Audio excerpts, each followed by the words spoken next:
matter how fast you are.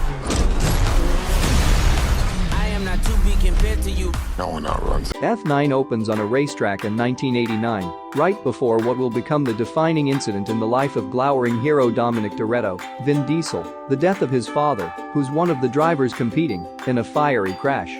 This incident, a footnote of an origin story mentioned in The First the Fast and the Furious 20 years ago, might come as news to anyone who arrived later to the Mammoth franchise and developed the entirely reasonable impression that it's about indestructible globe-trotting agents of some sort who fight tanks and jump cars through skyscrapers in Dubai.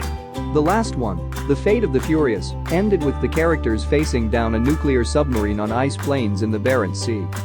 Despite this, it was not very good, having been made under the mistaken assumption that the excess is key to these movies when, in fact, the earnestness is.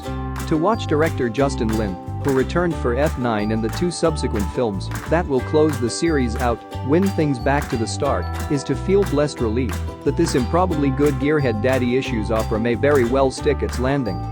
If audiences have forgotten that the Fast and Furiouses began as the story of a guy who got into illicit street racing after getting banned from the legal kind after almost killing the guy who caused the crash that killed his father, the films themselves have not. They never forget anything, which is their most enduring quality. They're like a writing exercise in which anything may be possible. F9 goes to outer space, but only if it's then fit into the overall emotional continuity, which is why, when in the last installment Dom's crew joined forces with Deckard Shaw, Jason Statham, a man responsible for murdering one of their own, Han, Sung Kang, it felt like a betrayal. What happens to these characters may be ridiculous, but their reactions have always been consistent, and when the new film blessedly returns Han from the dead through an act of Deus Ex reckoning, the satisfaction of the scene comes not from the explanation, but the way the other characters' reactions to seeing him are calibrated based on how far back they went with him. When Dom sprouts an estranged younger brother named Jacob, John Cena, in F9, the film doesn't blink at the fact that he's never been mentioned before, enough that he has the Toretto scowl and automotive superpowers, and that Mia, Jordana Brewster, is positioned as the sibling who got caught between them.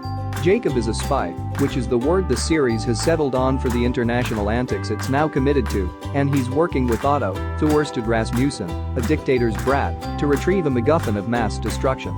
The plan, which doesn't need to and probably can be understood, involves Charlize Theron's super hacker character Cipher, though the series still has no idea what to do with her. Its focus is instead on how Jacob complicates the idealized concept of family that Dom has always espoused, revealing in a series of flashbacks that there was more to what happened than Dom was aware of.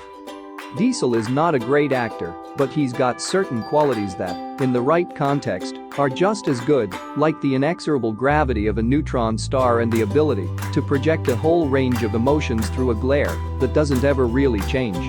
F9 pushes his appeal to its limits by being as much about Dom's internal journey as his ability to swing his car on a rope across a canyon, as though it were a 2-ton Tarzan. It works because of Lin's understanding that something silly can also have grandeur. Whether Diesel also grasps this has never been clear, but he certainly embodies it. In one scene, he has a near-death experience in which he travels back through memories he suppressed. Vinnie Bennett and Finn Cole play the young versions of Dom and Jacob, ones that suggest his much-lamented parent wasn't as flawless as he's chosen to believe.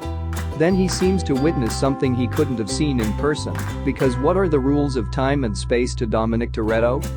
The moment he broke with his brother involved, of course, a street race with the highest of stakes, and as his older self stands on the bridge, watching the speeding cars pass him by, this saga of families of choice feels like it's hitting its perfect pulpy refrain. It's about characters trying to figure out how to be good men, letting go of the baggage of bad dads and impossible ghosts, and inexplicably absent moms. Where did all the moms go?